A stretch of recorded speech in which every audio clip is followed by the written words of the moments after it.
Good morning children. I hope you all are well and safe at home.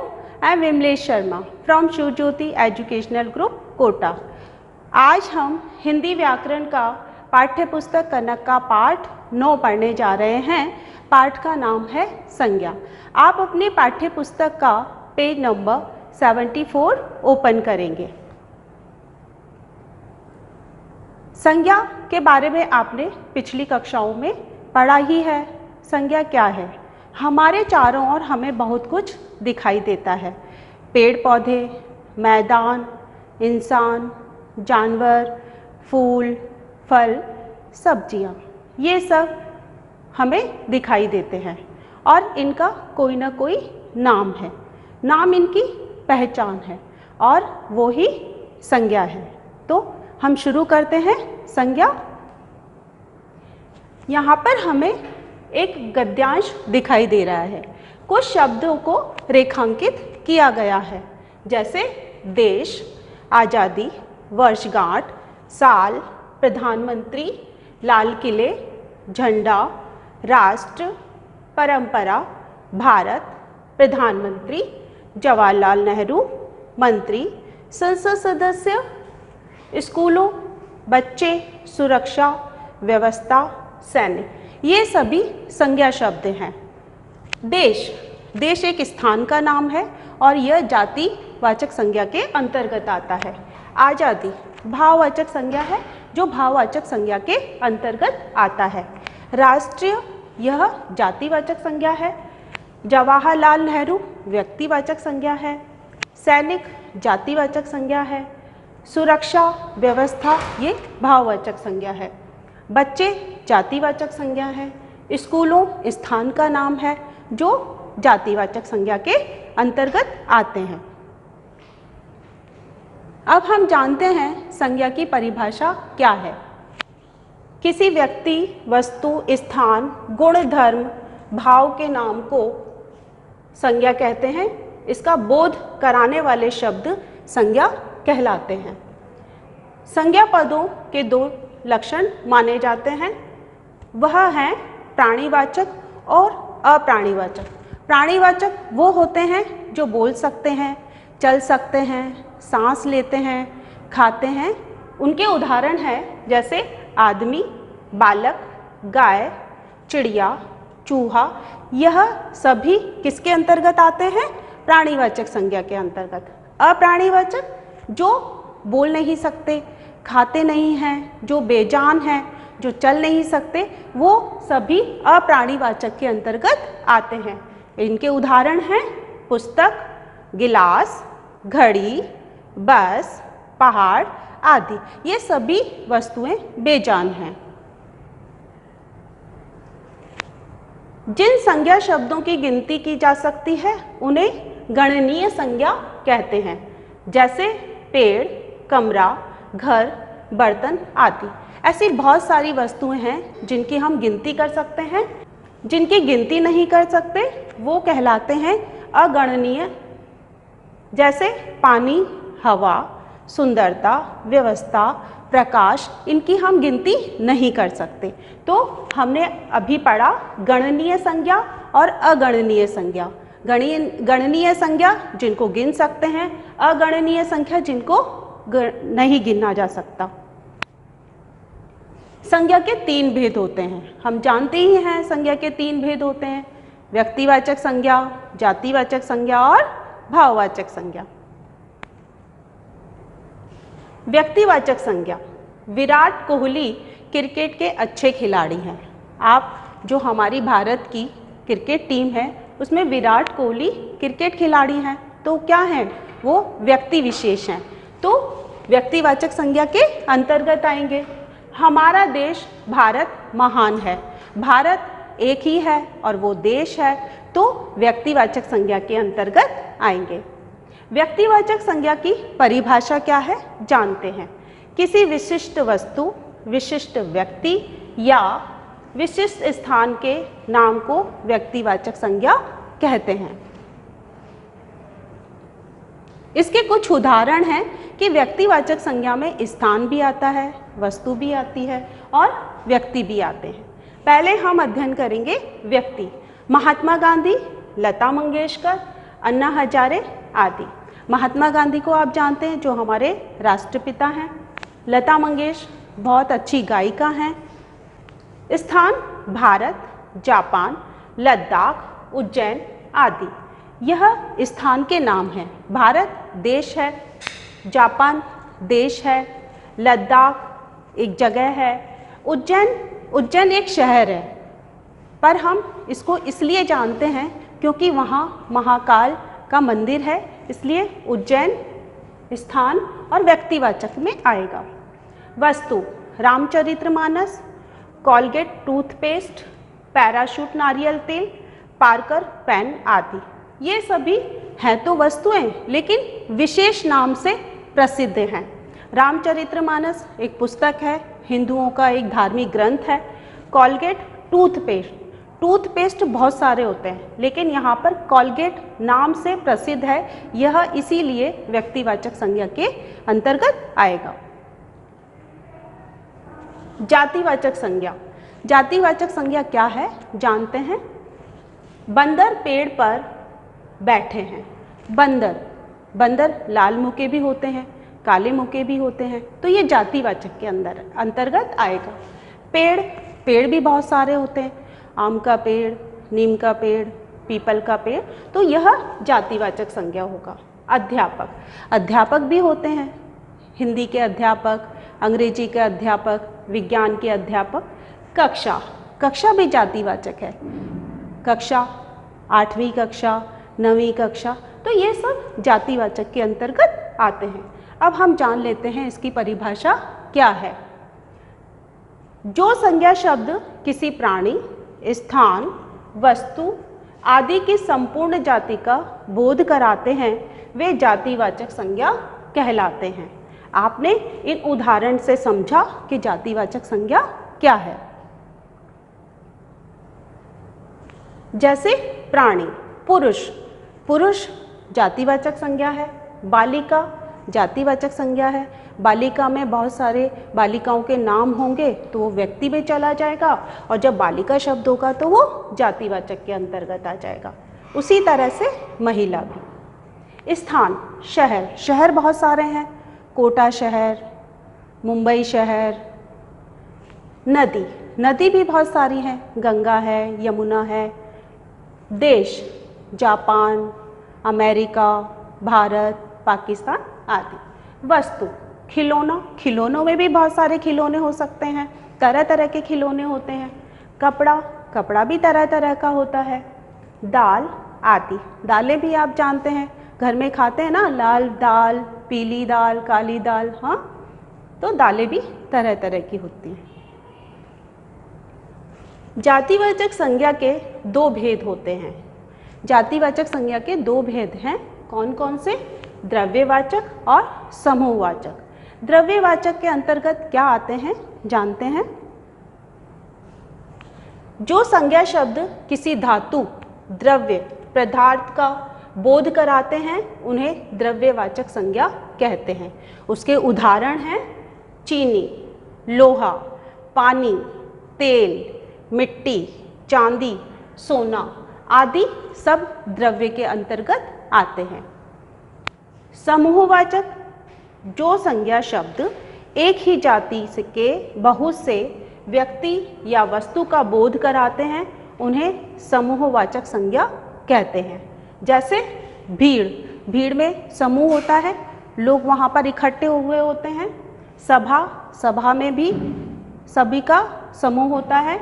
झुंड में भी काफ़ी लोग इकट्ठे हुए होते हैं। कक्षा में भी बहुत सारे विद्यार्थी होते हैं। उसी तरह से यहाँ पर हम नोटों की गड्डी भी ले सकते हैं, वहाँ पर नोटों का समूह है, तो वो भी किस में आएगा? समूहवाचक के अंतर्गत। अब आते हैं भाववाचक संज्ञा के बारे में। भाव क्या है? भाव को हम महसूस कर सकते हैं, देख सकते हैं, लेकिन हम उसको छू नहीं सकते। वर्षा ऋतु में चारों ओर हरियाली छा जाती है। आज विद्यालय में तैराकी प्रतियोगिता है, तो हम इनको देख सकते हैं, महसूस कर सकते हैं। इसकी परिभाषा है किसी गुण, दशा, भाव या विशेषता का बोध कराने वाले शब्दों को भाववाचक संज्ञा कहते हैं। भाववाचक संज्ञा के दो भेद होते हैं। मूल रूप से भाववाचक संज्ञा, मूल रूप से जो भाववाचक हैं वो शब्द ये हैं सुख, दुख, क्षमा, सत्य आदि। जातिवाचक संज्ञा सर्वनाम, क्रिया, विशेषण और अविकारी शब्दों से बनी भाववाचक संज्ञा। कई शब्द ऐसे होते हैं जो क्रिया होती है, सर्वनाम होते हैं, संज्ञा होते हैं, विशेषण होते हैं, उनके पीछे हम प्रत्यय लगाकर उनके भाववाचक संज्ञा उनसे बना सकते हैं। जैसे मीठा से बना मिठास, निर्धन से बना निर्धनता, अपना से बना अपनापन, गंभीर से गंभीरता, आलस से आलस्य। इसी तरह से हम संज्ञा, सर्वनाम, क्रिया, विशेषण और अविकारी शब्दों से भाववाचक संज्ञाएं बना सकते हैं। ध्यान रखने योग्य कुछ बातें हैं। व्यक्तिवाचक संज्ञा शब्दों का जातिवाचक संज्ञा के रूप में प्रयोग। यहाँ पर हम जब यह उदाहरण को पढ़ेंगे तो हम कंफ्यूज हो जाते हैं, हम बड़े सोच में पड़ जाते हैं कि यह व्यक्तिवाचक संज्ञा है या जातिवाचक संज्ञा। तो समझते हैं। भारत के घर घर में सीता सावित्री ने जन्म लिया है। सीता सावित्री जो हमारे धार्मिक ग्रंथों में पतिव्रता स्त्री हुई हैं, जो जैसे सीता और सावित्री। तो घर घर में सीता सावित्री, यहाँ घर घर की हर महिला, हर स्त्री के बारे में बताया है। तो अगर सीता और सावित्री का नाम ही लिया होता तो वह व्यक्तिवाचक के अंतर्गत आता, लेकिन उनके गुण की तरह घर घर में इस तरह की स्त्रियां हैं तो वह किसके अंतर्गत आएगा? जातिवाचक संज्ञा के अंतर्गत। हमारे देश में आज भी श्रवण कुमार विद्यमान है। श्रवण कुमार का नाम लेते ही आपको याद आ जाता है कि वह एक आज्ञाकारी पुत्र थे। तो अगर श्रवण कुमार की बात करेंगे तो व्यक्तिवाचक के अंतर्गत आएगा, लेकिन उसके गुण की तरह अगर हम किसी के लिए बोलते हैं तो वह जातिवाचक संज्ञा के अंतर्गत आएगा। जातिवाचक संज्ञा शब्दों का व्यक्तिवाचक संज्ञा के रूप में प्रयोग।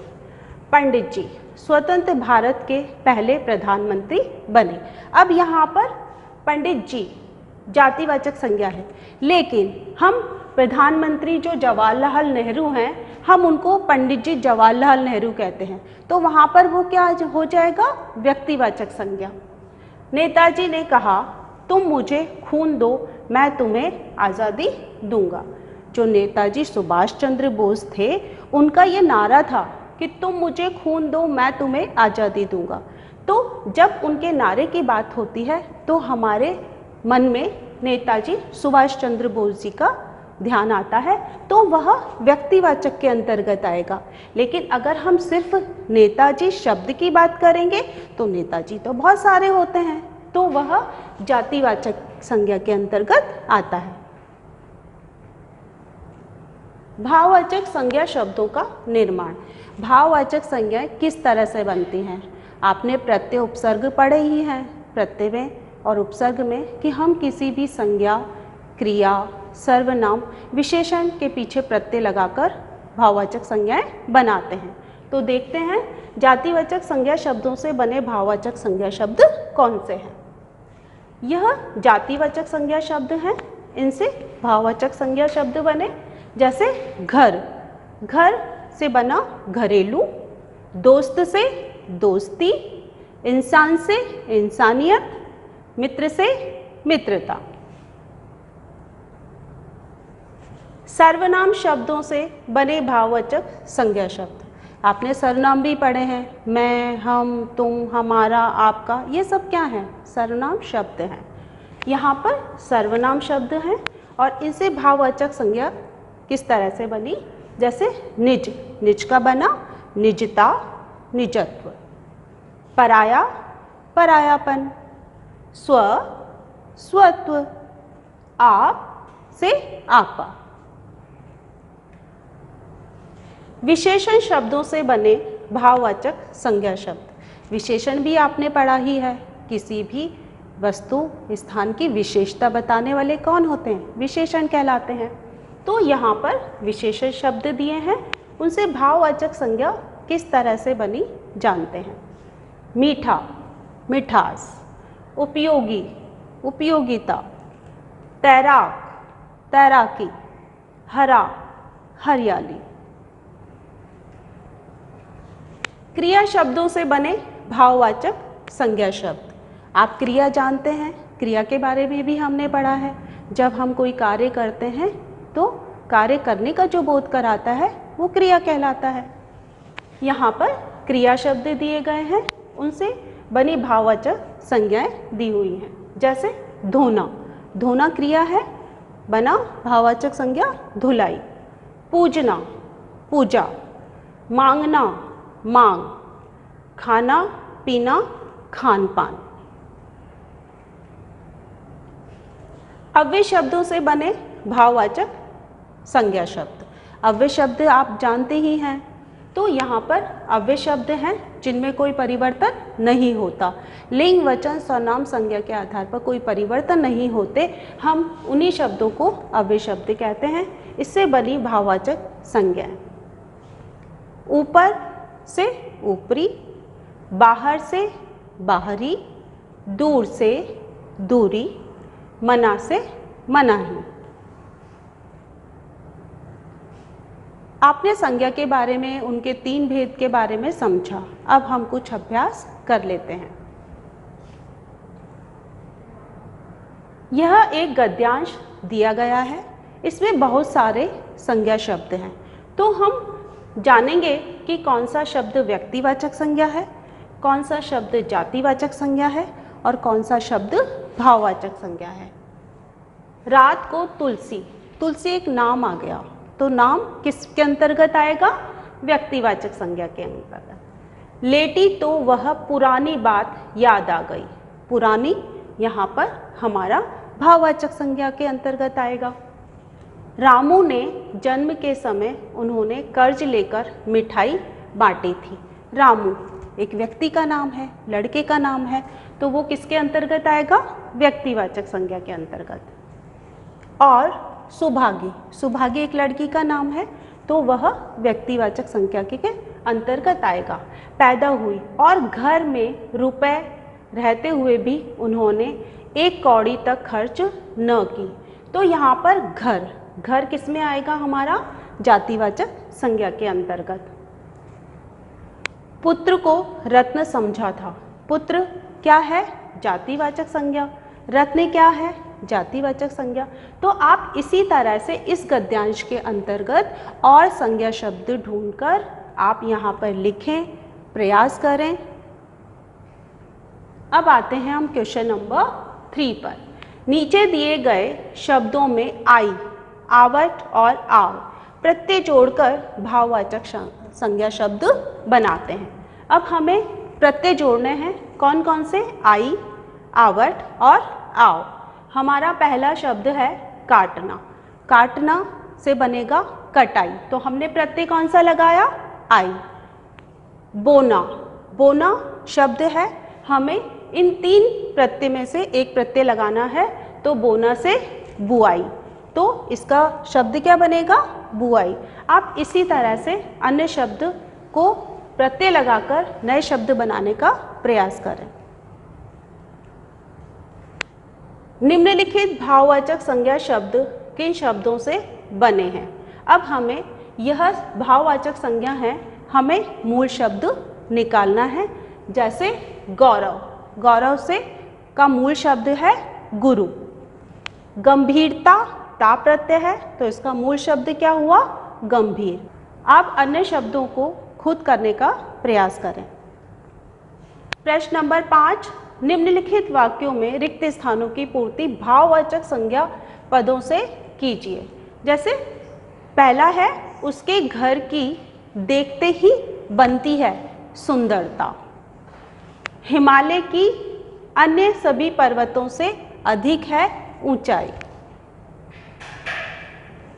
कोष्टक में दिए गए शब्दों से संज्ञा शब्द बनाकर रिक्त स्थान में लिखिए। यह हड़प्पा की से निकली मूर्ति है। तो खोदना, तो यहाँ पर आ जाएगा खुदाई, क्योंकि कोई भी चीज़ खुदाई पर ही मिलती है। छोटे बच्चे की देखकर सभी चकित हो गए। क्या? ईमानदार। ईमानदार से क्या बनेगा? ईमानदारी देखकर सभी चकित हो गए। आप अन्य प्रश्नों का अभ्यास स्वयं करें। प्रश्न 7 है, दिए गए वाक्यों में भाववाचक संज्ञा शब्दों को रेखांकित कीजिए। यहाँ पर जो हमारे वाक्य हैं, हमने उसमें से भाववाचक संज्ञा को पहचानना है और उसे रेखांकित करना है। जैसे कृष्ण और सुदामा की दोस्ती एक मिसाल है। तो यहाँ पर दोस्ती भाववाचक संज्ञा है, दोस्त से बना दोस्ती। अपराध करने वाला एक न एक दिन पकड़ा ही जाता है। तो यहाँ पर अपराध क्या है? भाववाचक संज्ञा। अन्य प्रश्नों को आप स्वयं करें। आज हमने संज्ञा के बारे में पढ़ा। धन्यवाद।